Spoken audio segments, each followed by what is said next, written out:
All right, you ready? Yes, sir. Okay. I don't know why I went overly British there.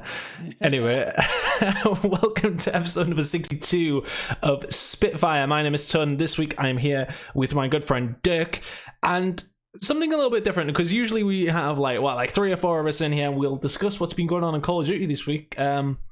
And absolutely nothing has happened because of the whole coronavirus situation. Obviously, there's been nothing released by the CDL to say what is going on with the league now. Of course, I mean, Dirk, yeah, I don't know how much attention you pay these days, but it's been one of these things where obviously it's said to be moving online, but it hasn't quite made its jump yet, or there's been no announcement as of yet. So there's not really anything to talk about in terms of COD Esports. There's a couple of roster rumors here and there, Prestini and whatnot, but how long can I talk about that? How long can I talk about 1Ks? So I just thought, you know what? And you know what? Shout out to Scraps because he was the one who made the suggestion, and I sort of went from there. Why don't you start speaking to people, get the backstory, have a history on certain people who maybe don't, haven't had their chance to come out and say it. I mean, you say it all the time, but for people who haven't necessarily come in and talked about their own story, this week we do have Dirk, former codcaster. I think it's fair to say now. I think that ship has sailed, has it?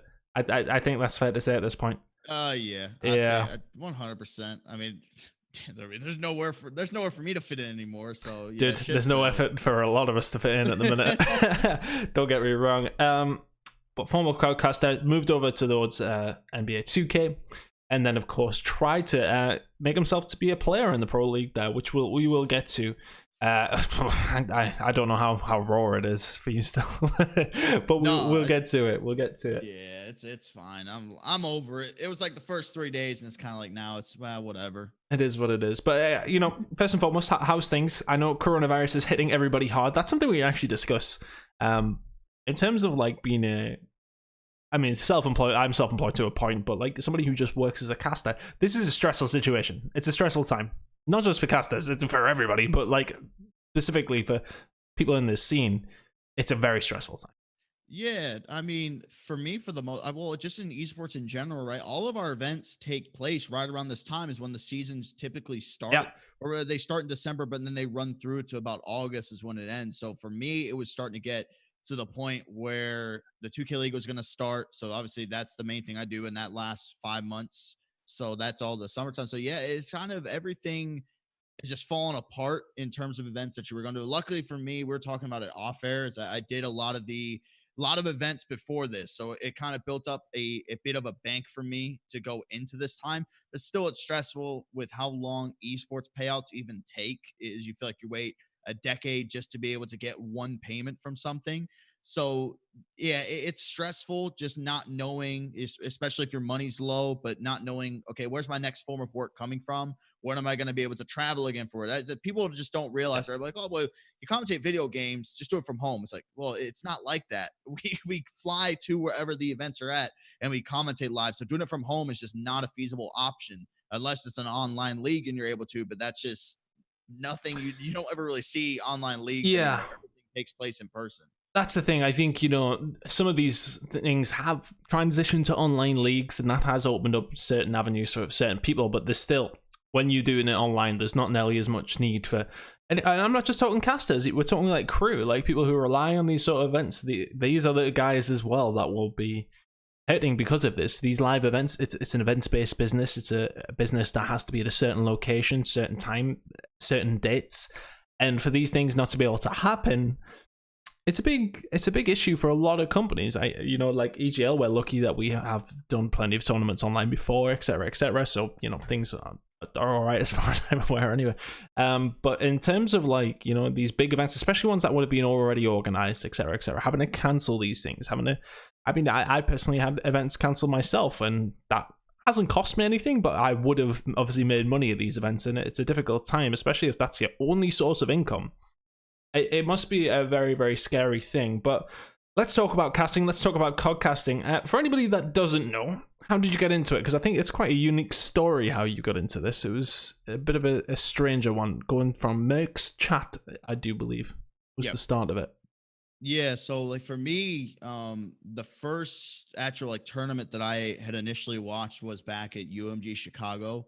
Was one that I watched, and obviously that was the infamous Aches pushing nade shot clip and all that stuff. So when I was watching that event, I just like, I had no idea that COD commentary was even like an actual thing other than people just doing YouTube videos. So it caught my eye, even just sitting there and thinking of it. And after that, I was just kind of like, yeah, I'm just gonna see if I can get into it. Just went on Twitter, was just searching around, found at the time was Perfect Alliance organization, and they just I just had like a little bit of trial runs with them. They just kind of accepted anybody, honestly. You want to commentate, they gave you a shot, Yeah. which is something that I love. Just because somebody who has no experience working in front of a camera to be able to just jump right on board and then be able to at least give it a shot was super awesome. So yeah, it started there. And as I was commentating, that's when league play was still a big thing, right? So you had all these streamers. You had Nate Shot always playing. You had Merc, who was playing a lot when he was streaming. So I actually was never even watching their streams until one day I actually got into the same game as Merc. And I remember I was like, oh my God, like this is crazy. I was actually playing with two of my friends I went to high school with when we're in. So he was actually technically our fourth in the league play. And so just sat there doing some stupid stuff just to try to make people laugh and everything. I know his chat just like they're like, dude, you got to play with this guy again. And I remember after that game, I actually went to his channel and I kind of went in there, followed the stream, started talking to everybody, engaging. And it was, I don't remember how many days later, but he started playing league play with Nate Shot, and I was searching and playing. And they lived in Chicago at the time, so at the team house. I'm literally right outside of Chicago. From where they lived in their team house, I was probably about a 45-minute drive away. So I mean, I'd like to think that it put us in the same game because of the servers. I don't really Hmm. know. It's like you just load up and you just start playing. I actually got into a game with him and Nate Shot, and that was like really fun to hit it off doing that, having little debates with Nate Shot. Merc ended up making a video out of that gameplay that we actually ended up having, and things just kind of took off from there. Definitely kickstarted it. Now, in terms of that helping my commentating, it really didn't do a whole lot because like it's not like they were tweeting out like my PA streams or stopping by or anything, but it definitely helped the game, building a little bit more of a fan base to Yeah. myself. And that obviously helps when you start to get into broadcasting. Fast forward through the years, still commentating with PAs when the cast off ended up rolling around. I actually took about before even the cast off even came around, I took about a year off of commentating just because I was going back and forth from my mom's house to my dad's house, back to my mom's. It's like, screw this. I'm just going to focus on real life stuff for a year. Yeah. And then I ended up getting it up back in through the cast off. And then there, the rest is history. Placed what within, I think I placed third place in that competition. And then from that point on, I would say the event started rolling in. There was still, I didn't even get any advanced warfare events after that, which kind of blew my mind.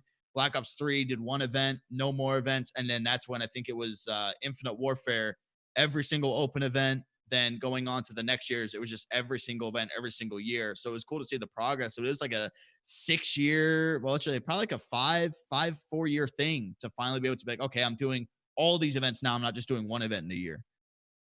Yeah, it does sort of like once it kicks off, it gets a lot quicker, doesn't it? You seem to like you get one big event, and then suddenly you get two, and then it just sort of it snowballs, doesn't it? That sort of thing happens. But it's an interesting story how you got into it, because I think most people's is I used to play at a decent level, and then suddenly I was like, oh yeah, I'll help out casting, and then that was it. But it's weird that it was just sort of like in a way like fate, like you dropped into the same lobbies, and that's sort of what pushed you in that direction anyway.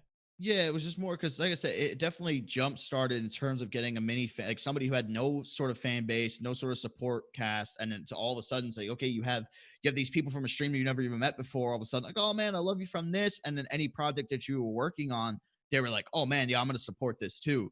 So it was definitely unique because for me, I've played Call of Duty for a long time. Like I used to World at War is my favorite COD by far, still to this day. I don't care what anybody says, and just because I played so many tournaments in that all the time on Game House where I fully like immersed myself into it.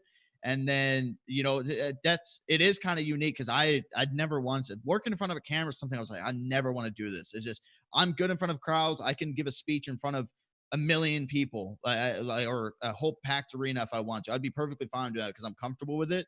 But working in front of a camera just never seemed like, oh, this would be really fun to commentate games. So if I was like go back and look at me when I was in high school, my senior year, any year through high school, I could tell like my past self, like, hey, you're gonna be a commentator for video games. One that my past self probably like, dude, that's awesome.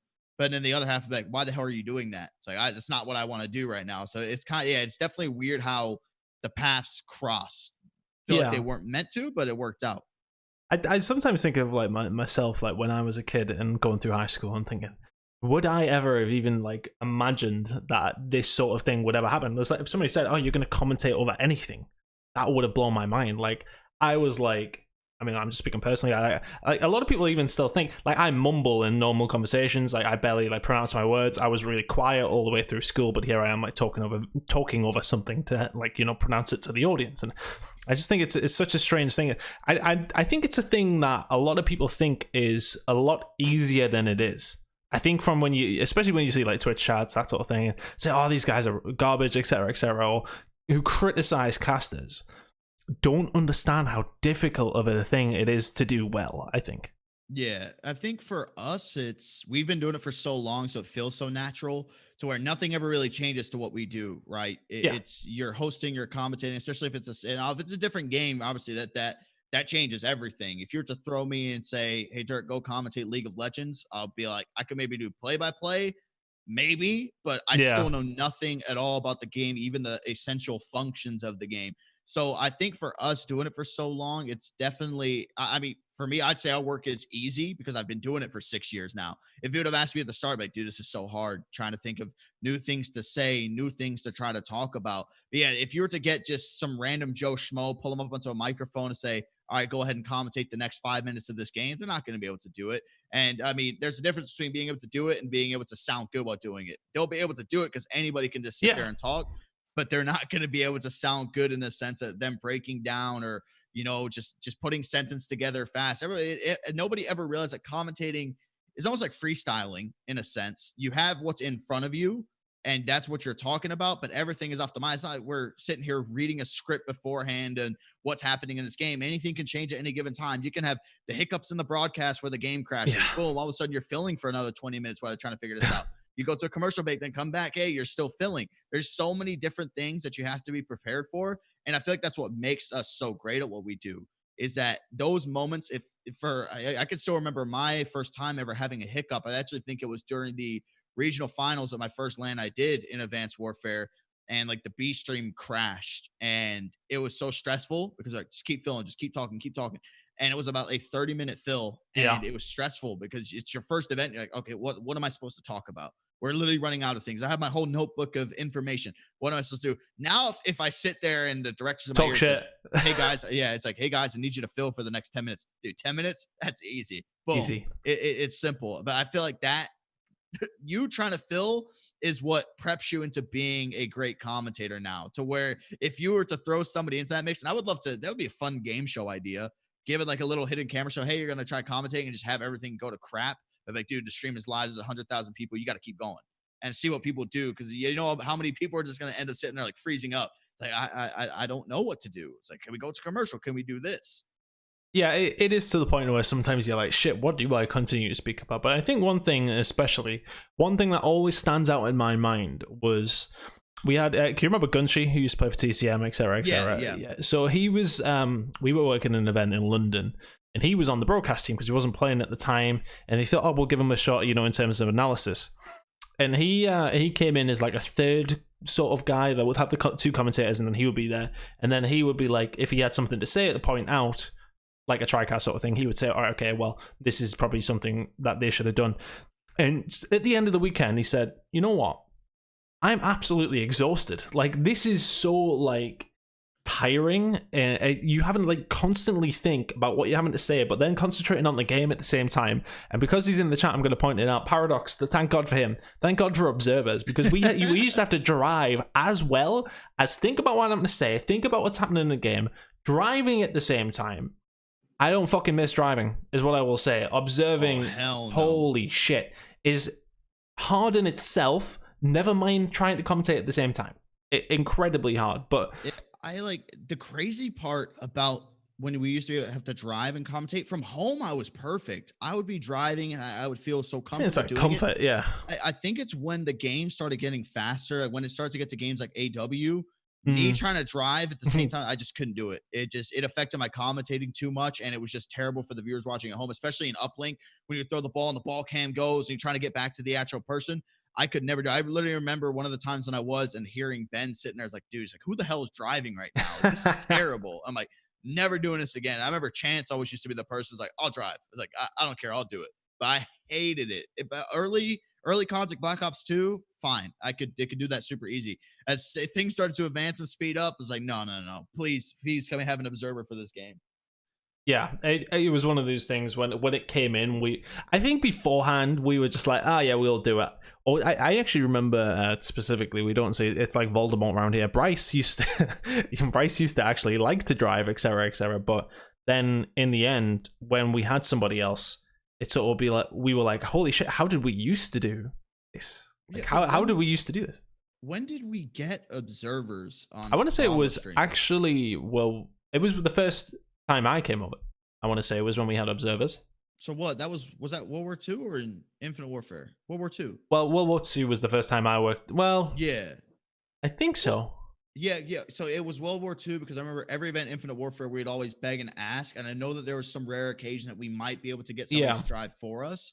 But I think it was World War II was where they transitioned full time to having like, all right, we're gonna have observers now. No more driving for you guys. Focus on the broadcast, and that's it. I'm pretty sure it was World War II when it happened. Yeah, I think so. It just became so much easier not having to think about doing those sort of things. And I think, I don't know, it was always difficult to do that at the same time, but we never realized how difficult it was until it actually got figured out. But speaking of casting COD then, I mean, I started coming over for World War II events. Mm-hmm. What was your favorite COD event? Let's talk about that. Like, what was your favorite time in COD? That's actually tough because I feel like a lot of the open events are kind of actually. I'll say this was my favorite event. Now the circumstances definitely did not make it, a marquee event, but it was my favorite event because I saw so many people come together at all different levels, and that was I think it was the Dallas Open when the bomb threat had happened. And yeah, that was my first MLG event, if I remember rightly. The only reason I say that was my favorite event was because we had to squeeze a 3-day event into 2 days, yes. And it was hectic, but it was a good type of hectic. Like everybody coming together was by far my favorite part. Just really from every single level of the company. Like you had Sundance there helping everybody out with everything. So it was kind of like an all hands on deck thing, which I think was my favorite part to just be able to sit there and say. And I just remember after that was over, we got done at 3 a.m. was when like the event actually finished because it got it was LG and somebody in the finals. LG and Splice? No, TK. It was TK. I'm pretty sure. I can't remember. Yeah. The TK won it. Yeah, and they reset the bracket. Was it on Splice? Yeah, it was Splice. Yeah, we sat there and we're like, TK. Oh my, we're gonna be here for so long, and we're sitting in the VIP lounge watching the games happen. And I'm just remember checking my phone 2:00 in the morning, and the games are still going on. I just remember at the end, like. Adam gave the speech about how happy how proud he was. We tried going to the hotel bar after that, and they're like, they tried keeping it open for like another hour. And then, but no, that event was probably my favorite just because of that reason. Again, like the circumstances sucked. And I was actually commentating. I don't know if it was me and you commentating one of the actual games that were going on, but I just remember like we didn't even hear the alarm sounds. They just said put the headsets down and go. And we're like, what are you talking about? We're commentating the game. Also, you hear the alarm sounding, and it's like, oh. You want us to leave? Okay, boom, headsets down. Let's just get the hell out of here. So that was probably my favorite just for that reason. I feel like. Yeah, it was a strange one, wasn't it? It was nice, like in the respect of like everyone sort of came together, got it done. And I remember like being like when Adam made the speech, and it was great in the back and everything. I was like, this is the most American thing I've ever heard. Like it was just the whole thing that happened. It goes to the whole point too of like imagine just throwing a random person on the broadcast at that time, like, oh, what the hell do I do? Do I say goodbye to the stream? Do I keep the headset on? Like, what I can't even remember what was said. I feel like it was just like production cut our mics, we put them down and we walked out, and that was it. I can't remember if they went to a commercial or if they just told us put the headsets down and just leave it. Can't remember what it was. I remember the game though. I remember the game. Was it not? It was at the time Red Reserve against TK, and Red Reserve were up like in the S&D or something like that, and then they came back and got beat. And then TK went on to win the tournament and win like 3 other events after that. It was hectic. And then I remember I made a tweet. The tweet banged. It was amazing. Yeah, so I had one as well, if I remember rightly. World War II had the headquarters. So I remember as it happened, as we're walking out, I tweeted, the event is so realistic that they brought the headquarters to real life. And the tweet, like, within 30 seconds of posting, had like 500 retweets because there were COD pros retweeting it. And then all of a sudden, I just remember, I can't remember who came up to me. I think it was Will came up to me and said, it would be a Will thing. Yeah. Yeah. He's like, Adam's really pissed off that you even tweeted this. Delete it. And I was like, okay, like I'll do it. But dude, it was so fun. I sat there laughing as soon as I posted. Got people come up to me like, dude, I didn't even think of that tweet. That was amazing. Yeah, that tweet just pissed off a lot of people. Yeah, because I think at the time it was like the event was in jeopardy, though, wasn't it? It was a case of things this really couldn't be finished, but it was a monumental effort from absolutely everybody to get that one done. I said that was my very, very first event over working for MLG. And I remember getting done like, fucking hell. Like, is this what it's going to be like every time? Well, that's what I sat there. I said, to be fair, like to my defense, I was sitting there and nobody knew if it was a bomb threat. I think what everybody was initially thinking was that it was just somebody pulled the fire alarm. And that's what we thought. Real threat. Yeah. There was no smoke. There was nothing. So we just thought somebody pulled the. So I was like, okay, cool. I'm gonna make a tweet. We're all gonna be back inside within an hour. We're all good. Then it was as hours went on and on and on. They started talking about, oh, the bomb squad's coming in now. Somebody called in a bomb threat at this one part of the building, so had to evacuate everything. Then once it started to get into the later portions of the night, where it was just closed off to anybody who wasn't a part of the MLG staff.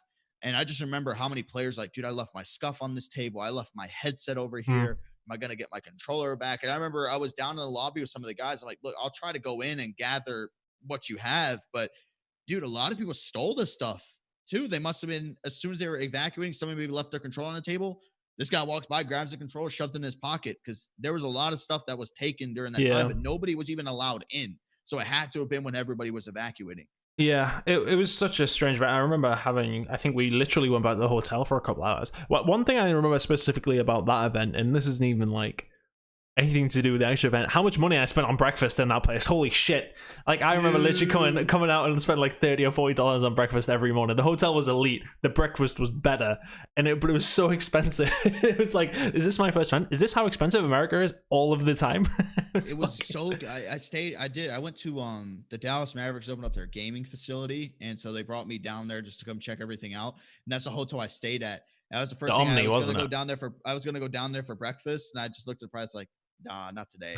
Like, I'll go get something else. Anything but this. Fuck, yeah, it was really good. I remember being there with Rich. That was the first time I met Rich as well, was at the breakfast table. He was sitting there wearing his fucking shorts and shit, as per usual. Classic Rich Campbell. Who was the team on B? It was me, you, Rich. I think it was Fox. Who else? I feel like it was somebody else. Landon wasn't with us. Landon wasn't, no. I know he wasn't commentating, no. So yeah, it was me, you, Richard Fox. I think it was just us four. I think it was that was it, wasn't it? Yeah, I'm pretty sure. I can't remember. I can't think of anybody else who came in during that time. We'd probably have to go back and look. But I'm pretty sure it was just us four, because they kept the team small too. So no, I remember. Yeah, I remember. The whole World War II season was like that, pretty much, if I remember rightly. It was a really small team. I obviously they got certain people. Obviously, were not doing it as much. I think Fox didn't do anything else after that. But then there was, who else came in? Blaze guy. Blaze, yeah, that's it. Blaze came in and did some. It was a 5-man team then. And then I think after that first event, I think it was cut down to 4 with me, you, Rich, and Blaze. Yeah, I think was what it was. I don't think there was anybody else. Actually, you just check. You can just keep talking. I'll just check the wiki. But it was, I really enjoyed that season, actually. It was the one with, obviously, when TK went on and won all that shit. Mm-hmm. So, like, and for all that World War II, it had its issues. Fucking some elite games, if I remember rightly. Like, some of the finals and stuff were absolutely incredible. I think New Orleans was the one that stood out for me. I think it was TKLG. It was like, what was it? Doc's Hardpoint. That sort of, it was like a 250, 249 game. Some of the finals were absolutely insane, but I don't know. It was just, it was a good year. I really, really enjoyed World War II. I know a lot of people didn't, but it was one of my favorites. So you found it. Who was in? No, I'm trying to. What's the website everyone would use? COD Gamepedia. COD Game. Okay. I was at Sportspedia. Okay, here we go. So what? This was 2018 Dallas, right? Yeah, it was. Yeah, no, it might be in 17 actually, because it was December. Wait, no, let's see. CWO Dallas Open 2018, TK won it. Yeah, so this is it. So the talent was me, you, Blaze, Fox, and Rich. Yeah, I'm looking. So okay, yeah, because it shows the English stream talent, which Benson was Alpha, Miles Alpha, Maven, Courage, Merc, Chance, Momo. Revan wasn't with us, right? No, he was an Rebel was alpha. on mainstream. Yes, yeah. So that's what the team was then. It was just the four that we mentioned before.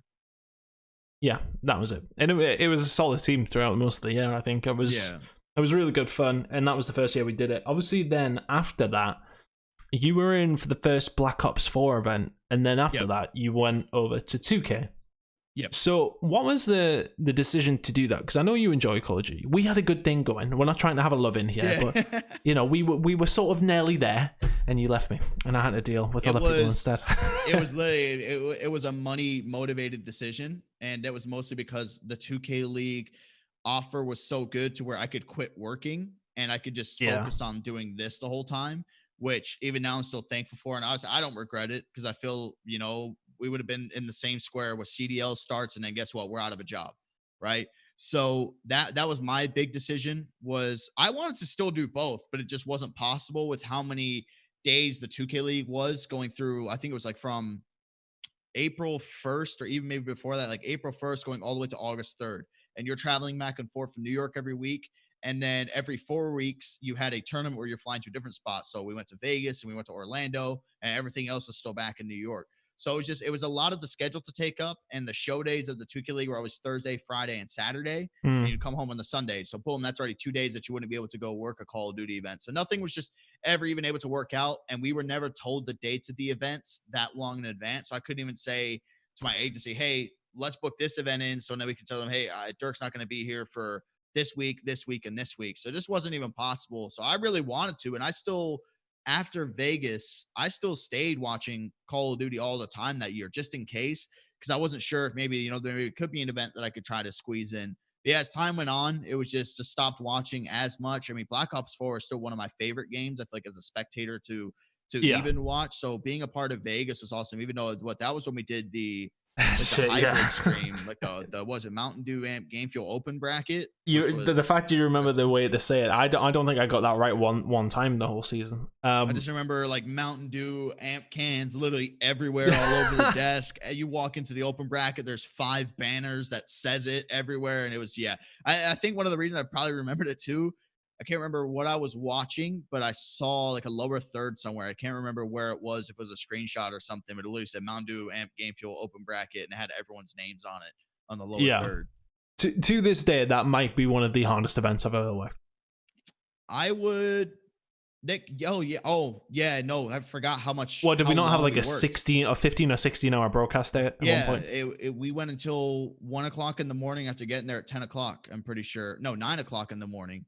Because the open bracket spewed in to the later parts, and that was the event where we could only commentate the amateur teams. I think we got at that point. It wasn't so bad though, because they weren't they were still working through the open bracket to get to pools because it was the first event of the year. But as soon as they got into pools, it's like, hey guys, you go commentate the lower bracket of open now. It's like, we really wanted the pro teams. Yeah, we got some pools at least. That was the last pools I casted up until champs out. Yeah, we did the whole open bracket. We did that weird thing where we did like the informational final, like grand final stream. Oh god, that was horrible.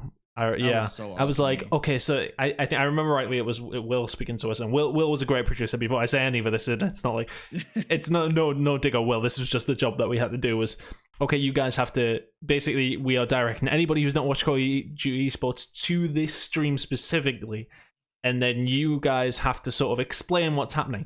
And it was like, right, okay, so let's just basic cast. But then we had to literally explain everything about every single game mode, why people were, and we had the chat open and we were talking to people in the chat. If I remember rightly, it still had like 5,000, 6,000 viewers or some shit. We had a lot of views in there, but it was so stupid, just in the sense of like, these people are like, dude, I know how to watch the game. I just don't want to watch on alpha. Like, I'd rather just be in here. So I just remember when we were doing it, there were people like, why are they dumbing this down for us so much? I mean, it's like, realistically, you look at it, like if that was in any other, like, say if I went to the 2K League, right, and I said, hey, I think we should do a whole nother stream where the entire time they're talking about the dumb basics of this. Like, dude, that's your job to like talk about it, So in that reference, would be the alpha talent to, if they were to break some things down because there's new viewers in, that they would be the ones to explain it. It wouldn't be a whole nother stream to take away from the viewership and the main act, in a sense, to sit there to talk about. So yeah, I mean, we had fun with it. I think we said that over the mic. I said, dude, we've been doing it so long the past 3 days. this is just going to be laid back. If somebody has a question, we're going to answer it. Yeah, we were so chill. It wasn't it wasn't that bad. We still had good viewership on it. It was just more of having to sit there and dumb every single aspect of the game down. Why people are doing this weapon? Why are they using this? Why is it this perk? Why is this guy using this certain thing? So there was just a million different things you have to explain, which at the end, it was good, but I still feel like people didn't really learn a whole lot from it. There's still 100,000 people watching in another stream. Yeah, and I think the issue with that event was, more specifically for us, and this is not to make myself sound like ungrateful or any opportunities or anything, but the year before, obviously, we cast the whole like World War II. We were on Bravo, and arguably, we would always sort of have really, really good games on Bravo all the time. Like, because we would get a lot of losers brackets, specifically on like Saturday, Sunday, we would have like Optic getting knocked out and shit, and it was crazy. It was always happening on Bravo. We were having crazy games, big teams, but then we moved into casting losers round 1 at the open bracket in Vegas, and it was such a weird thing to do, and like, for all that we had to do that final, I would never, and this is maybe like there'll be some guy who's like never worked a CDL event like properly listening to this, want to be an aspiring caster, and be giving me shit for saying this, but wow, I never want to cast another losers round 1 open bracket game in my life. I don't. No.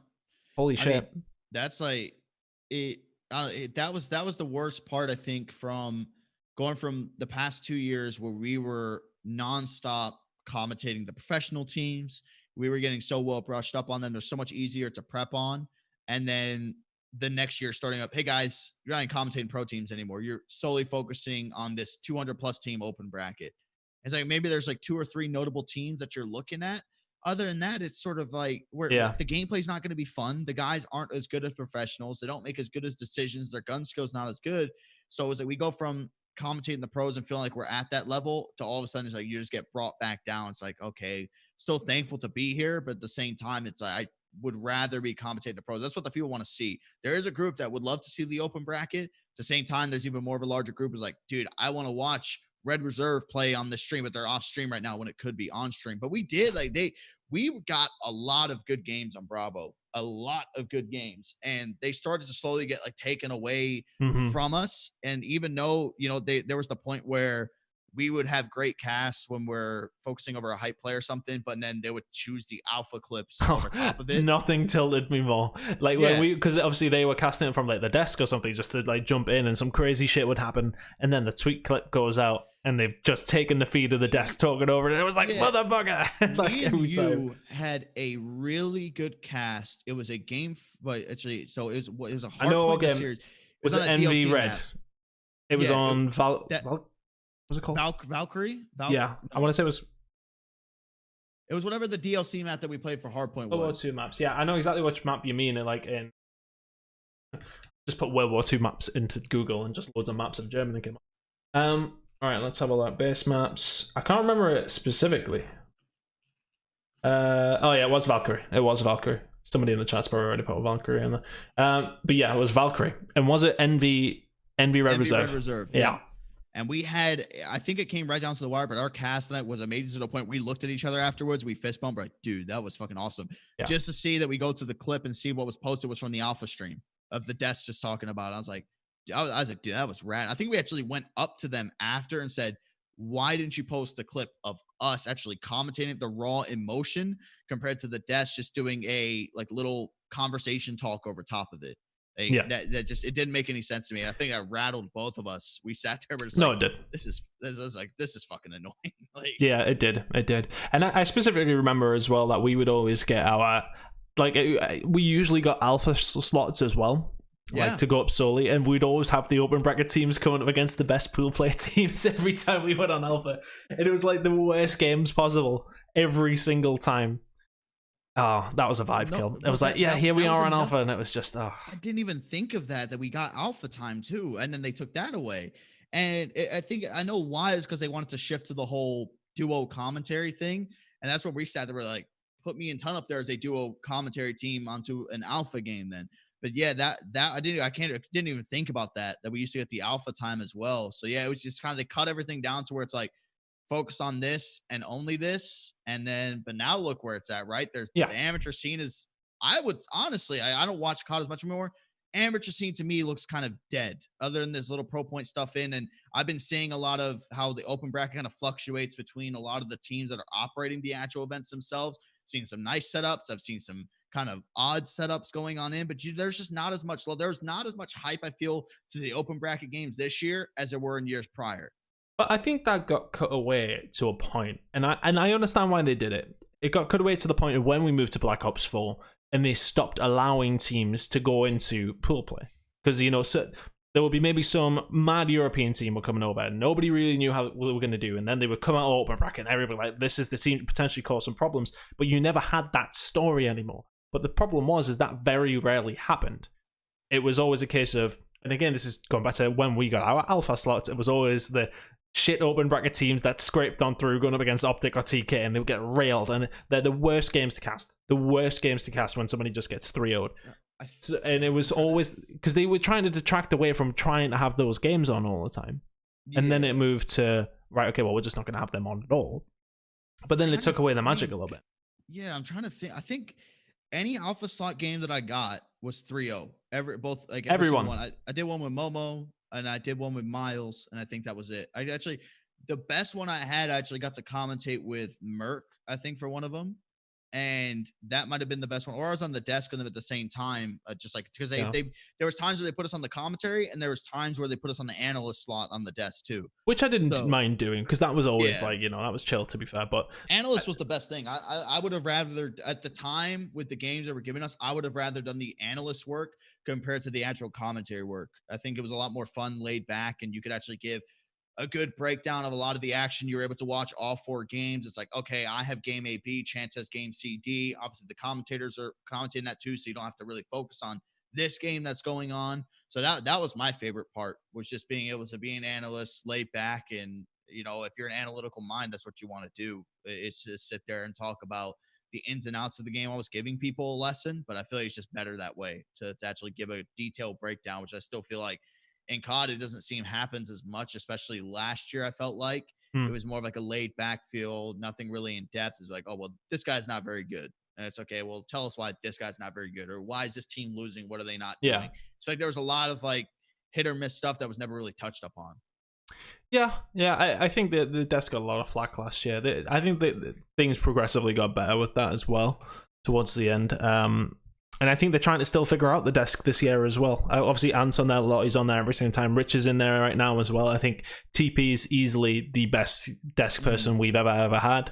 And I think at any point, and I've already said this to people that are making the decisions, that at any point, if you can hire TP, you hire TP every single time. Every single time.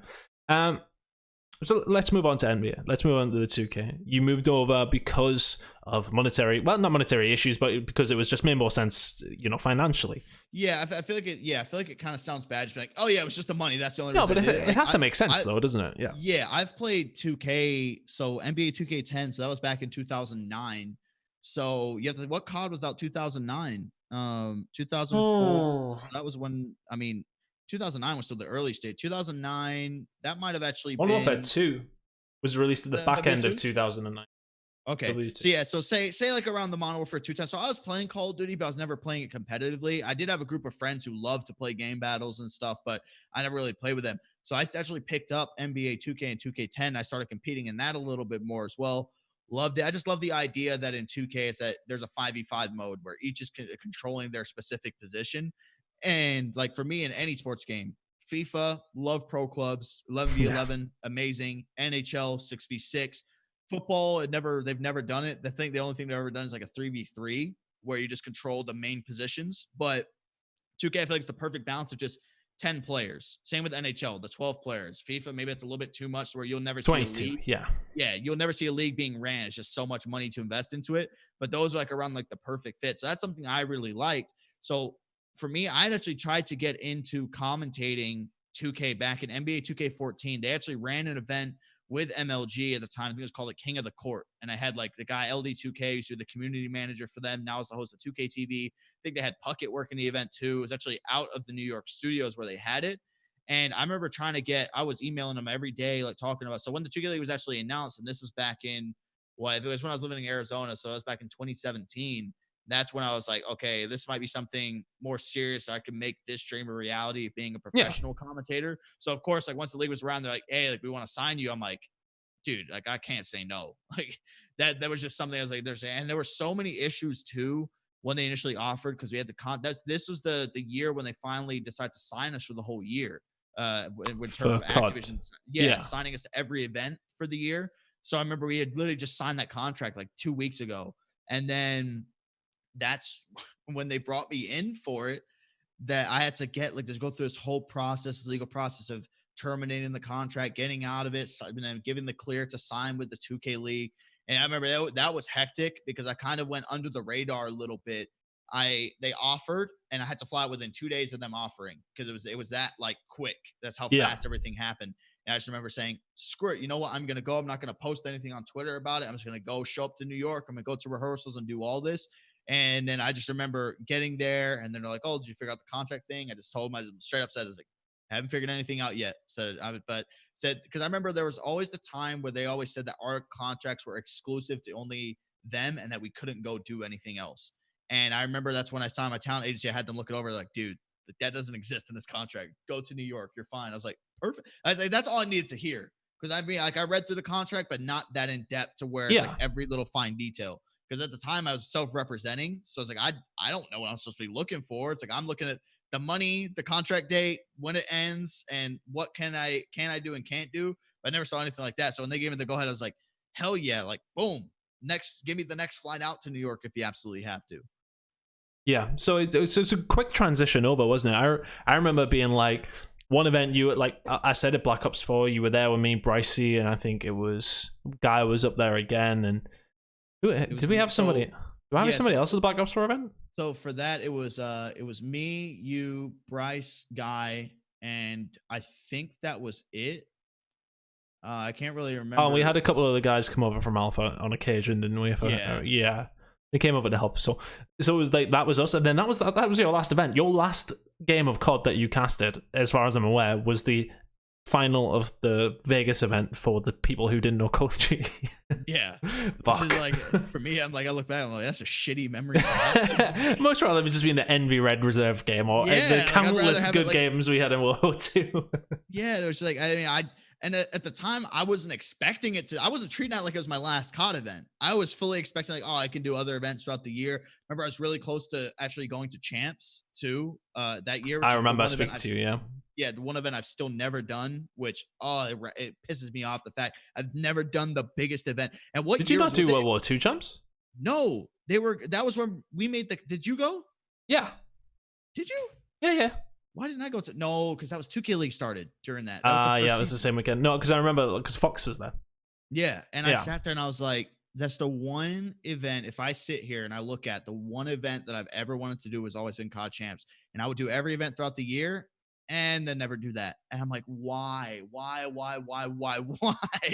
one event, but I remember in Infinite Warfare, there was the whole backlash of them not bringing us out to Champs to commentate it, that they actually end up flying me, Fox, and Lando out to the event as sort of like it was great. We took it as like a backhanded type thing. It's like, we're not paying to come out, but we'll still fly you out and stuff. It's like we'd have commentated for free. Yeah, I think that was one event that I never got asked to go out to as well. I think I did all the European events for that year, and then they did. I remember I always give them shit. I always give the guys who used to work at Acti, or still do. I still always give them shit about this. Was that they ran a competition for somebody to come cast IW Champs, and I was like, all right, cool. Well, if they're running that, they haven't asked me to enter it, even though I would have been like, why do I need to? I've already casted most of the events in Europe, or all of the events in Europe this year. And it was like, right, okay. And he's a great friend of mine, but Trout went on to win the competition. And they sent him out, but then they didn't ask me to come out. So they did a competition, didn't ask me to enter it, then brought Trout out. I remember Trout speaking to me, he was like, what the fuck? And I was like, what the fuck? Yeah. Oh yeah, it was that crazy. Was the cast off when they were with ESL, right? Yeah. Yeah, I didn't even get invited to that either. Which at the time I was kind of like, am I already established at Well, that was it. I said I'd been doing all the events in Europe for years at this point. Yeah. For me, I hadn't maybe I look at it as well, I don't even remember who was really in the event, but the only event I did in Black Ops 3 was the MLG Anaheim Open where they had Alpha, Bravo, Charlie, and Delta stream. Mm. So that was when a lot of us there. So maybe that was why. But so at the same time, I saw a lot of like people that were in that competition. Like you've been around for so long, you've worked events. Like Yeah. what are you doing in this? Yeah, it was really really strange to see that, but the way it worked out, yeah. So I never got that one either, and I didn't get the XP either. I didn't do Black Ops 3 champs in it. Oh yeah, champs has been one of those ones. It's been up and down for me, up and down. I was at the last couple. Who knows if I'll be at this? Who knows if this one will happen? Yes, yeah. Who knows if it even? Is there a COD champs Well, in the CDL? there's a final event of the season, and Okay. everyone's sort of presuming that as like champs, and but obviously that's supposed to be no idea back end August September probably, and like nobody knows if it's even going to happen. Dude, nobody knows if anything's gonna happen with, especially with seasons. It's so weird. Unless they can work online, it's wait, what the hell are you even supposed to do? I think everything is on pause. Just absolutely everything is on pause right now, and I think that's going to be the case for. I mean, if you're going to be optimistic, 3 or 4 months. I think. I mean, I'm not a health expert by any stretch of the imagination, but that's what I was like. I wake up every day and I'm just like hoping that somehow there's like a vaccine that's made. Like just maybe it takes time though, doesn't it? Yeah. Yeah, that's what I was like thinking. But it's like maybe out of the blue they just figure something out, and start to get things going. But yeah, like I think that's the worst part about this is that there has not been a set ETA at all. I remember where I live, when they they shut down all the restaurants and everything. They gave us the date of March 30th was going to be the day. So it's the 26th today. They gave us the date of March 30th when all the restaurants and stuff are going to open back open. That's not happening. No. So it's like, I think now they're pushing it back to like April 17th, and that April 17th is probably going to get pushed back again and again. So yeah. It really depends where you live. Like I know there's still some states who like some restaurants are still even open, and because they're not affected at all. Well, I should say not affected at all, but the numbers are so low. Like where I live, I think so. The top 3 states in the U.S. right now is New York, California, and Florida have the most cases. And where I live in Illinois, it's getting up there a little bit, but it's more in towards the actual city of Chicago. Where I live, there's nothing. Like even in my town is population like 3,000 people, and everything in my town is all bars and restaurants. So all this being shut down, my town's a ghost town. Only thing that's open is the grocery stores. Gas stations now close at like 8:00 at night. That are usually 24 hours operating. A bunch of small business and local restaurants, they're shutting down now because everyone's scared to go and even go get food. Which for me, I'm just like, there's no lines. I'm gonna go get food. Like I guess I don't know. Yeah, like I had to go get food today. I mean, I had to go get food today. It was like the 2 meter difference, so you gotta like separation, etc. You gotta just be careful with it, but. Let's move on to your playing career, if you like, in the 2K League. What inspired the reason? Do you just like I can fuck with these guys? Was that pretty much it? Well, that's like that's really the mindset that I had is when over watching the past 2 years. Sometimes when I watch this, I'll just be like, dude, this guy's so bad. Like I could do what this guy's doing, I could do it even better. And I would never say it, but I would always think it. So like I said, behind doing all the Call of Duty stuff, I was still actively playing 2K a lot and playing tournaments on it. So for me, I kind of got to a point where I was like, you know what? That's the great part that I love about the league is that they do have a combine mode to where anybody can try out. So that it doesn't matter who you are. So you can go into, if you qualify for the combine, you can go in and play and see if you're able to get in. So that's why I sat there. There's team tournaments to where if you won and you got the MVP of it, that you could actually get an automatic bid into the combine. Mm-hmm. I lost one of the tournaments and then won the other one, but the guy on my team ended up getting the MVP. So he got the automatic draft pool spot. So I had to get it through the combine itself. I have like one of the best combines in the entire world, the second highest defensive rating, basically just meaning that I was getting a lot more stop. I was basically stopping them more than they were scoring on me on average of the games that I was playing. I had some of the best rebounding numbers, the best steals. So I was like shattering a lot of the categories compared to a lot of the other centers that were competing. So once I actually qualified for it, I was like, dude, this is realistic. Like I'm 100% going to commit to it. Cause they told me, they were like, you're probably going to end up making it, but we want to know, like, do you want to commentate or not? And that's when I had to be like, no, I'm just pursuing this. I'm going for this fully. And it was going great. Like everything was the media coverage, talking with different brands about signing deals with them. and all this. I was like, it's like, dude, just like the man of the hour. It's like my Twitter had never been more jumping than that was when all the ESPN articles and stuff are Yeah. going out.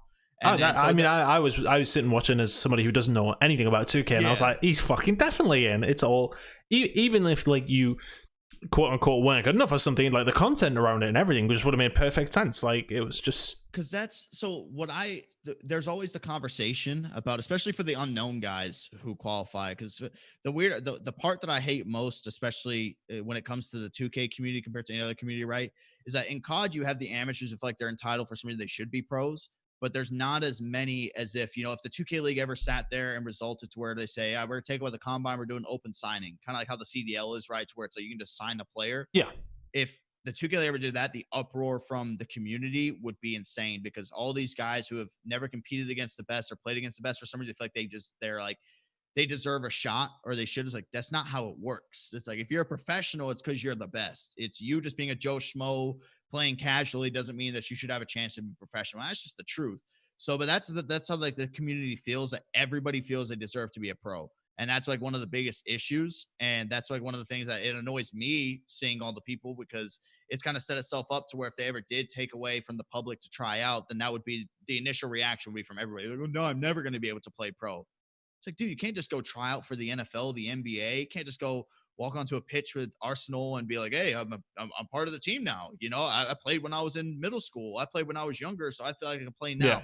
So that's like the biggest thing. But yeah, for me, if somebody were to come up to me and they were unknown and said, hey, Dirk, what am I supposed to do to get my name out there more and do all this? I did exactly what my checklist would be, and what I've given advice to other people who have done it, and they've ended up getting drafted. And like the way that I was being promoted and pushed, and all the media coverage I was getting, that if you didn't watch the league, you would look at it and be like, dude, this guy's the first pick.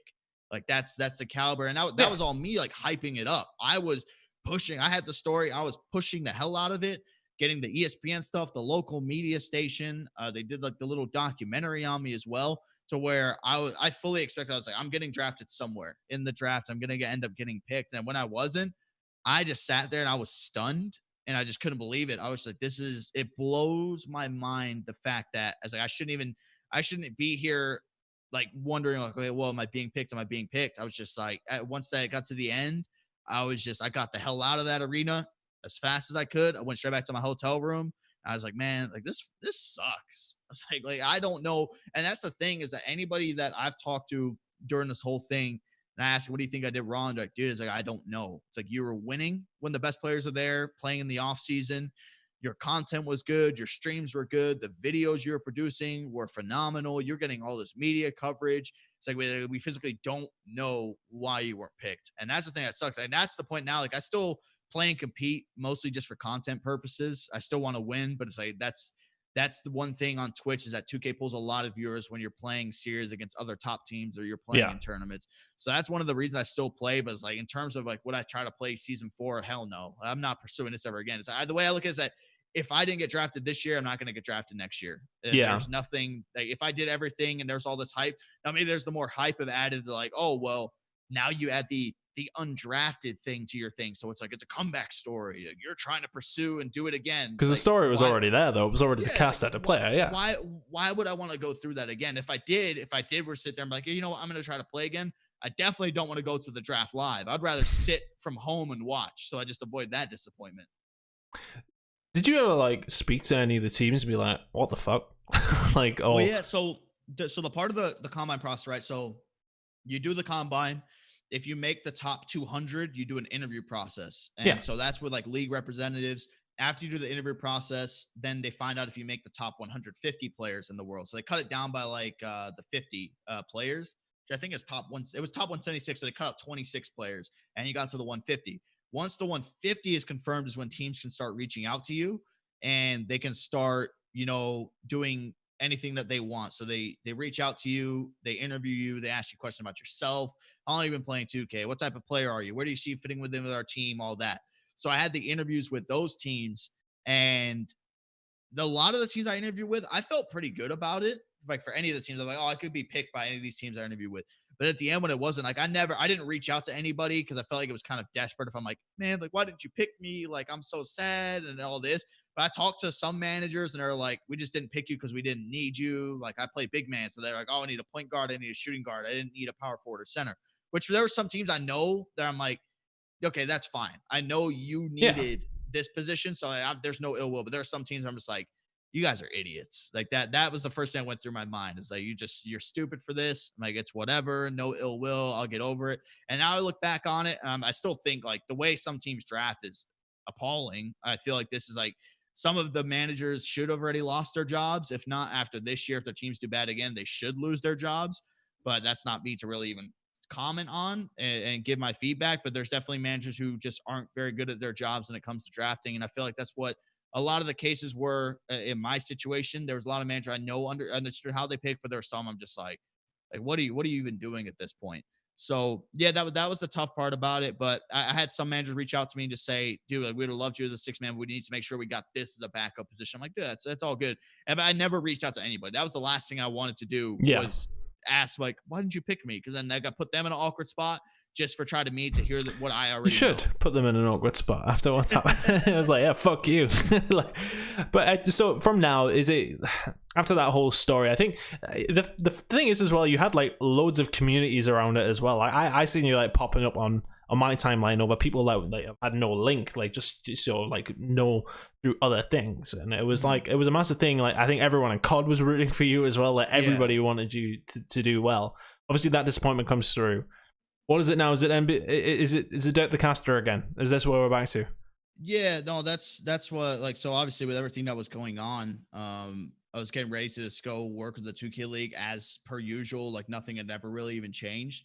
And a lot of people in that position to where they step down from a position and then they end up going to try to pursue something. Their egos are maybe too big to be like, no, man, like I was just in the draft. Like I'm not going. People think, especially in the 2K community, that being a commentator is the worst thing in the world. That it's like you stepping down to that position is the ultimate, like, oh man, it's terrible. You'll never catch me commentating. Is a lot of the mindset that people have. That's a very strange and mindset. I'm not sure why. And that's something, again, I feel like that even hurt it too, is that for some reason, again, out of any community I've been in Call of Duty, Gears of War, anything like that, there's never that much of a narrative of like, oh, you're a commentator, we're about to commentate. In 2K, for some reason, it's like, you're a commentator, you can't play the game. Even no matter how good you do, people will be like, oh, you're still not one of the top guys. It's very weird with how it ends up working out. But again, I have no idea why. But yeah, so that's what I'm gonna go back to, at least for season 3. It's something I talked about with them in a meeting. Just, they were like, oh, if you want to change your mind for season 4, please just let us know like way beforehand so we can get things situated. But yeah, so season 3 would be commentating again whenever it does start up. If it does start up, who knows how long this COVID stuff is going to even go on for. But season 4, again, I don't think playing is going to be an option. I kind of sit there and I'm just like, again, in my mind, not much more that I could do and change up from what I did last year. So for now, in my head, I'm like, I explore all options. Once the off season hits, it's kind of free reigns. I'm not getting paid anymore. I'm not under contract, and I just do my own thing. So that's where I sit there in my head. I'm like, season 4 comes around. If there's a new team, what if they need a manager to go join on, which I would love. That's something I've never done in esports. That manager is one of those things I've never done. And I would love to be a part of building a brand up and going out there, getting sponsorships and being in charge of players and giving that. Cause I always feel like I feel like I've worked as like a manager at a restaurant before. I just feel like I'm that good manager that you like the one that's lets you have your fun and your freedom, but also is like strict at the same time. So that's something I would even look into doing too. But yeah, I would say the caster role definitely back in full force, especially since I never stopped casting. That's the thing, right? Yeah. Because I was doing those ESL events too. So I never truly stopped. Now, maybe if I stopped casting completely, then I probably would have sat there and maybe be like, yeah, I don't want to commentate. But at the end of the day, you got to do what you got to do. Yeah, there's bills to pay. I find that absolutely bizarre that they would see being a commentator as a bad thing in the NBA 2K League. I think, especially when you look at COD players, and it's like, and it's not going to happen to them all, but a lot of these guys, and like the ones that can speak on camera, the ones that can get the words across, they will transition into some sort of role or have the potential to transition into some sort of role. And it's something that is like, it extends a very short career, because I mean, I don't know if it's like the same in 2K. I can't say I'm an expert by any stretch of the imagination, but like, it's not a sport. sport for older guys. It is, typically a younger person's career. It's the same with Call of Duty. Like, it's one of these things where, once they get to a certain age, there's certain players who will have to transition to that once they, sort of, I don't want to say cut out, but, moved out a little bit. They'll transition to that, and that's a good sort of thing to extend. And if you're really good at it, you can like move into doing other things through that. But to have a negative mindset to say it's a bad thing, I think if any of them, moved away from playing and then got offered a casting role and didn't want to do it, they'd be fucking stupid.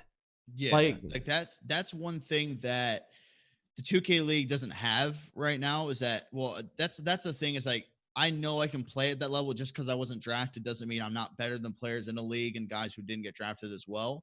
So it's like, so in any other sport, right, the color commentator, the analyst is always a former professional, typically, right? You got Merc and Maven.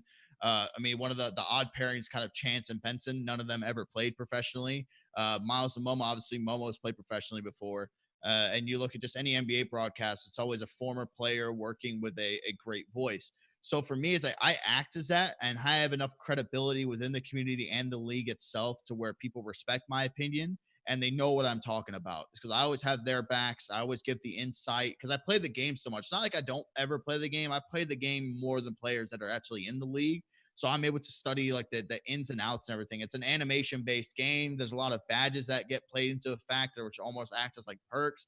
Then you have the attributes of each position, the heights, the weights play a part, the wingspans, literally everything. So that's all I have down to a T. But some of the league doesn't have. Not even when we do a halftime show, we don't have a former player, who's maybe retired that wants to transition to a broadcast position. We don't have that.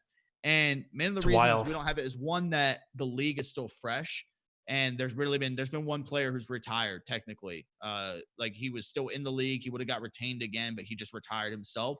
But there's guys who don't make it back because once the league starts, right, once it's over, the players, like, they stop getting paid once the season's over.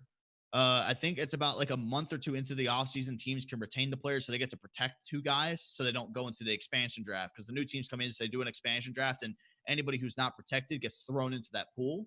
So it's really weird how it works out. But even then, the players, like, they're not making any money during the offseason. A lot of them do stream, to be fair. There are some who really hit streaming hard, but once the season starts, they stop completely. All this work they built up over the 6-month offseason goes straight down the shitter. And they have to build it back up again once the next offseason starts. And it's so weird to me because you remember, like, in Call of Duty, all the pros stream. They've streamed their scrims, which the 2K League, I think there's restrictions with the game that they play that they're not allowed to stream the scrims. But even then, just when they're not even streaming scrims, just anything else, playing some, they have no restriction what other games they can stream. They could stream Call of Duty Warzone. They could stream Fortnite if they wanted to, but none of them ever do. So that's something to, again, like, the league lacks is like a Nate Shot type figure. Somebody to really set the tone of, this is the one guy everyone wants to watch. This is the one guy with the fan base, and he's building up his team to be like the Optic Gaming of the 2K League. No teams have that. So yeah, it's just weird how everything works. And I'm still waiting. I've talked to a lot of players who maybe want to retire or something. Like, dude, if you ever wanted to come work in a broadcast role, 100% the league will probably be like, hell yeah, like we want you on our side. Yeah, it's something that is just an automatic transition. But you got another venture going on at the moment, though. You announced the Dirk cast the other day. Another podcast for me to compete with. I see. It's typical. They're all coming up now, Dirk. They're all coming up now. The Dirk cast. Let's talk about it. What was the aim behind the Dirk cast? Are we just talking esports? Are we just talking 2K League? What are you talking? So that's kind of like one of the reasons that I made it just the Dirk cast. Like, I mean, a majority of my stuff just is like within 2K, but it's like, I don't want it to be tied to just sitting here and talking 2K or this. Like, I just want it to be whatever I want to talk about, whatever guest I have on there. It's like, I just talk with them about it. I don't want it to be something to where if I bring this guy on, obviously there are going to be certain, like, if I was to grab a 2K League player, right, I'm probably just going to talk to that player strictly about 2K League, and that's it. For other people, my first guest is a UFC fighter. You think I'm going to sit there and talk 2K League with them? They probably don't even know what the 2K League is. You're going to have to tell me who that is after this. So I have him coming on, but it's I just want to really, especially during these times that you're seeing a lot of professional athletes who are just starting to build up their stream, and they're starting to stream a lot more because they really have nothing else to do. So the way I'm kind of looking at this is that it's a time for me to capitalize, to build a connection with them. They're not pulling very many viewers when they stream. So if you're showing love to them, gifting subs, or if you're just subbing to them, typing their chat, interacting, playing with them, you're all of a sudden building a connection with professional athletes. And that's leading to one thing to another. So that's been the thing for me. I've been wanting to start a podcast for a while, but I never knew where to start. So I've been sitting here, I'm inside. I'm like, I'm going for it. I'm gonna get the logo made. I'm gonna get all this done. I'm gonna get it set up to go to Spotify, to iTunes, and everything. So yeah, the name, it's kind of basic, but I didn't want to do anything, like a trademark. Your guy's name is Spitfire, right? For me, I wanted to just be like, just what could be something that's very generic and sounds cool. So I was like, okay, let's just replace like Spitfire. Dirk. Yeah, like just Dirkcast. So that's why I ended up just going with that. It's still something that sticks to me. The logo looks awesome. So yeah, it's like the range of guests. I just want free range. If I just want to pick up some Joe Schmo, like Twitch streamer or anybody else, like just bring them on and just talk. And so that's what it's going to be. Obviously, it is going to be centered around gaming. But if somebody has a unique career like a UFC fighter, we're going to talk about the UFC, everything that's going on now that I think could be even Tony's going to end up working out. What's up next for them? Talk about their history with fighting, and then boom, transition into gaming and Twitch. Because a lot of the people, right, especially with this first podcast, there's going to be a whole group of fans that are going to be MMA fans because they want to hear what he has to say during the time of quarantine. But there's also going to be fans that are maybe of gaming and Twitch that later on they're going to be able to read through. It's going to be timestamps and everything. So I'm just excited to finally launch it. And I think it was I actually got assigned to watch a Howard Stern film. I don't know if you've ever heard it, called Private Parts. No. Sounds odd. So basically what it is, it's like it's Howard Stern's rise through the rankings of being like a disc jockey to being one of the best radio hosts the world has ever seen. So when I was actually watching that, I got assigned to watch it by my quote unquote boss at the 2K League. Is the man? He's like basically like the commissioner of it. It's the technical title is managing director. His name's Brendan Donahue, but he's like, hey, I want you to watch this movie just to like see about like work ethic and stuff. I'm like, cool. So I watched it. I was like, dude, like this guy's transition was amazing. All the work that he put in. I said, and that was the thing. The inspiration from that was where I kind of came with my idea for the podcast, where it can literally just be about anything.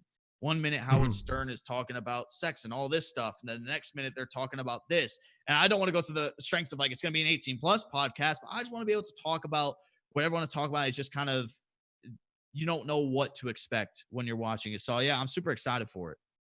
Cool. Well, I'll be making sure to tune in. Will you be talking about what the fuck John Jones has done today? Lost my mind. I was in the Discord today and I was like, right, why is John Jones trending? Please not again, motherfucker. Yeah. I mean that's probably, like, again, it's like I said with this one specifically, yeah, it's probably going to be a topic of conversation that'll pop up. But no, man, when I opened up Twitter this morning, the first thing I saw was a mugshot, and I saw what had happened. And I was admittedly one of those people who was falling for the bluff. I guess this fighter who is now all glory to God. God puts me through all this. I'm such a clean man. I'm not doing anything like this anymore. And I see this, I'm like, dude, like everything was an act. Like this confirms what he was doing wasn't true, right? If he's saying all this stuff, so it gets you to thinking about the whole thing now. Was he really clean with the whole picogram situation? Like it makes you question everything that has been leading up to what he's been doing now, and it is super disappointing. Like I'm a huge, I think anybody, when you look at the stuff that happens inside the octagon and just the style of fighter that he is, I'm a huge fan of John Jones as a fighter. And I was starting to really like him as a person too, again, because I thought everything was kind of changing with him. But now with this, it's like I have a signed John Jones gloves sitting right next to me. And he was one of my favorite fighters to watch. And I mean, now he's not as fast and explosive, but just to be able to see that. And again, I thought he was bettering himself. And that's why I think a lot more people were kind of avoiding. The more that he started to put on, I shouldn't say this act, but you start to see people kind of get back on the wagon with him. Not really after this recent fight because it was so controversial and who ended up winning. Yeah. But just he was doing a good job of selling it. But it definitely is disappointing, though. I really thought that I wouldn't be seeing something like that, especially during quarantine. He literally made a tweet 6 days ago saying that he's literally making a tweet like 6 days ago that life has prepped him for this and that he's just staying inside, not doing anything. Then this happens. It's like, dude, like, what are you doing? It's just one of those things that somebody in such a like privileged position, which I'm sure he's worked hard for, is just throwing it out the window consistently. But I mean, I don't want to get drawn into UFC too much, but it's just it's so annoying. He loses to himself. He doesn't lose to anybody else. Like wild. John Jones is undefeated against everybody but himself. And it's like what, like a DWI, misuse of a firearm, an open container, which probably means that he had like weed or something just open in the car, and then what was it? Driving without proof of insurance for the vehicle. Like all this stuff, dumb. I don't get it. It's just dumb. It would be like what fucking Krim or somebody just turning up like, and that sort of shit happened like consistently. Like imagine like it's just like that similar sort of situation. It would just it just blows my mind. It absolutely blows my mind. But last topic. I want to ask you: have you played much Warzone or not? That's actually, I have it up. I was actually playing before we. I thought so. Whenever the clocks typically over here. Changed like a couple of weeks before, yeah. It's usually 6 hours ahead. So I was actually anticipating. I was telling my friends, I was like, yo, it's like, don't start a game yet. I gotta go do this podcast, but after I'm done, it's like we can hop back on. Then I see you and I'm getting ready for it. Like, oh, in 1 hour. I'm like, oh, wait, you guys are actually 5 hours ahead now. So it changed up. Yeah, Hours changes like this weekend, I think. Yeah, I've been playing a lot. I think this is the best battle royale game out right now. I think it's very unique, to be honest with you. But then again, like I've never been a fan of Apex all that much. Fortnite, never ever been a fan of. Blackout is still pretty good. But I like the uniqueness of it. My favorite part is like the gulag stuff. I think is really cool. Yeah. I think there are some stuff that could change in terms of pricing for stuff, you know, and some of the things that you can get. But I feel like overall, like the time to kill is really good. Things are pretty balanced. Snipers piss me off because I think everyone else is sniper. Too easy. One shots me. Snipers too easy. RPGs need to go, bro. Yeah, and so that's the tough part, is that trying to balance that out. But I still feel like just with the gulag factor into it, the fact that you can create loadouts and everything, I think that's pretty cool. I think there needs to be a cut down on the vehicles on the map because there's way too many everywhere. You've been out of code too long. No, I'm gonna have to tell you, there's too many things wrong with it at the minute, Dirk. There's too many things. Really? I think the game as a whole, the game on a base level is good. It's a really good game. There's so many. The good thing is that these are fixable issues, but the truck far too powerful. Like just how quick they are to run you over. The RPGs, they need to change it to how it was on Blackout, where they barely did any damage to humans. Like a little bit, of course, because it's a fucking rocket launcher, but of course, like it was primarily for vehicles. The verticality, I've never, and I think this is just because on Blackout it wasn't so bad, and if somebody was camping, the TTK was so high that you could like just shit on them if you needed to, like it was fine, and you could get into a building like through windows because of, you know, grapples, etc. On this game though, like I shit you not, you know where the pool is out of Gillies in the Mist, like, you know, you've got that pool in there, and there's the fire station next to it. Me and a couple of boys who were actually in the chat there before were playing the other day, and I shit you not, there was 3 people sitting at the top of the tower looking down the ladder. As soon as you started coming up the ladder, a rocket launcher down the ladder and kill you. And there was like proximity mines and claymores and everything around. It's just the way the game is being promoted, it just promotes camping. Well, that's something that even when the game initially released, I remember playing, because like there are some times where we get like our 2K buddies and we just have like a COD 10s lobby going on. And we put money on it and everything and have fun playing. And this year, like in Black Ops 4, we loved it. Like we stopped playing 2K for weeks because we were just playing COD nonstop. This year, just overall, like I've never been a fan of Infinity Ward games, and I've never been that good at Infinity Ward games compared to like Treyarch and Sledgehammer games. So for me, just playing a normal game this year, I'm just like, I hate the feel of it and everything. You know, I never touched the actual like normal version of the game. But when Warzone released, I'm like, I'm gonna start playing this a little bit more, get used to it. But I actually really like, I do understand the whole verticality thing too. I think that is the most annoying thing. And I mean, I camp on the roof sometimes too, but it's all situational. It's like, I'm not gonna. You have to do it at some point. Yeah. The people who are up there, you can have these roof fights with people, and realistically, you're just wasting ammo because you knock them, they get right back up. You knock them again, they go right. There's no like one shot kill to the head, and they're done. Everybody goes down. You pick them up, so it's useless. Because if you're fighting from the bottom and you do hit them with a nasty shot, or you kill them, you're not gonna be able to finish off the kill. Yeah, so like I'm pulling that's that part. Like I'm playing and I'm pulling people out of fights. Like I remember the other day, like specific situation. I was playing with one of my pals, and he sniped somebody on top of stadium, and he's like, "Let's run towards him." And I was like, "And do fucking what? Like, it would just leave it. I'm not even wasting my ammo. There's just like there's certain things that could be tweaked. I think there's too many little rooms for people to sit in, that sort of shit. And I just hope that they sort of make it maybe that it has to be a little bit faster in terms of like the gas movement, etc. So people have to fucking be moving. They can't just like, you know, chill to a point. I don't know. I think there's so many. There's good things about it. Like I said, like the redeploy is the best part. I'll say that that's 100% my favorite. Yeah, I think it may. I think they were going to edit some part of it as well. That only one of you gets to go into the gulag. While we're at the gulag, right? I like it, but the tacticals need to go. The fact that I'm being stunned in a 1v1, I want to blow my brains out every time. Well, I use it back, but get rid of the 357 Magnum too. I hate when that weapon pops up. I don't mind that so much. It's the shotguns that piss me off more than anything. Yeah, I can see that. I just wish they changed up the weapons every now and then. Just give me an MP5 in there. I ain't losing. Yeah, it's a Deagle, a 357 Magnum, the 12 gauge, the two different pistols, shotgun, and then the 2 different pistols. Why not add in something else? Why not give us like an MP7? Why not give an AR, LMG, something? Just make a random combination. Yeah, just a completely random class. They could surely do that, and maybe if you go in there with knives at some point or some shit. But I think there's definitely things they could do with it. I was watching, and I know it's going on tonight as well, the Twitch Rivals. Well, I was watching the solos at some points yesterday, and like some of the shit they run into, man, fuck. Like kids just camping, etc. I watched it too, and so I was actually gonna load up and play a solos game because I hadn't played solos yet. Done. And as soon as I'm about to load it up, I took it as a sign to see Clayster tweet, "I'm never playing solos ever again." I was like, all right, I'm not gonna play either. But I was watching a Twitch Rivals thing, and they just sat there roasting people because it was just them driving around nonstop. Yep. And like that's all. Well, there was no engagements. There was no high octane action. It was just this dude cruising around this truck, cruising around this car, just going around over and over and over again. And they stuck with them the whole time to where, and then people were like dying in corners the entire game. People proning on the roof, waiting for the circle to come in, and then popping up. I wish there was a way to where somebody sits in one spot for too long that they pop up on the map or something. Like something shows, a flare shoots out of their butt and into the sky. Like, oh, hey, I'm camping. Oh, yeah. And by daylight, if you sit in one spot too long, the crows land on your head.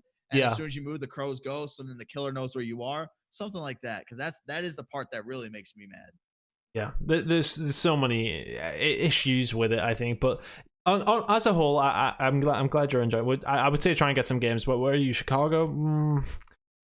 Might not be the best. I don't think. I haven't even played with like anybody. I mean, I have a few friends who play on the like. I have the friends I play with on the West Coast are always like, "Oh my god, my ping's 70. Oh, can we play West Coast, please?" 70 ain't that bad. Yeah, I've been running 50 or 60. It's So like, I'm just like, oh man, I don't care. I don't know. I haven't really seen anybody play with anybody like across the world to see how it goes. I'm assuming it's not terrible, but we'll roll some games. We'll get the duo going back again, even though you left me. Somebody made the joke to me before. One of my friends I was in Discord for. He says that Bryce has already left you. Did this guy leave you as well? And I was like, yes, pretty much he did. He pretty much left me in the lurch. So maybe it's me. We'll tie it up there. Well, thank you very much for coming on, mate. I know, like for anybody watching the VOD or anyone who's stuck around in the chat, a bit of a different one this week because, I mean, what did you want me to talk about? In fairness, I mean, like Call of Duty Esports, fucking shit. Nothing's happened. No announcement yet. Hopefully next week we have some sort of announcement to come out in terms of the CDL, where it's going and how it's going to be sort of figured out, and then from there we'll resume the normal podcast. But Dirk, anything you'd like to sign off with? Maybe you can start covering the 1K online amateur tournaments. I seen Brody tweeted me that, and I tweeted through about it. I was like, motherfucker, how am I supposed to? How can I have an hour and a half long conversation about the 1K? You can't. Those guys might be able to, but you're more well prepared on the AMs than I am in 9K. Yeah. No, I appreciate you having me on. It was fun to link up with you again and talk about it. Go down memory lane for COD. And I know it's been tough for you. I mean, obviously for me, I've been out for a little bit, so I'm used to it. But, I'm always in your corner. I'm hoping that at some point they bring you out to an event, whether it's the final one or something or at least if it transitions online, like just a pity event. That's all I need.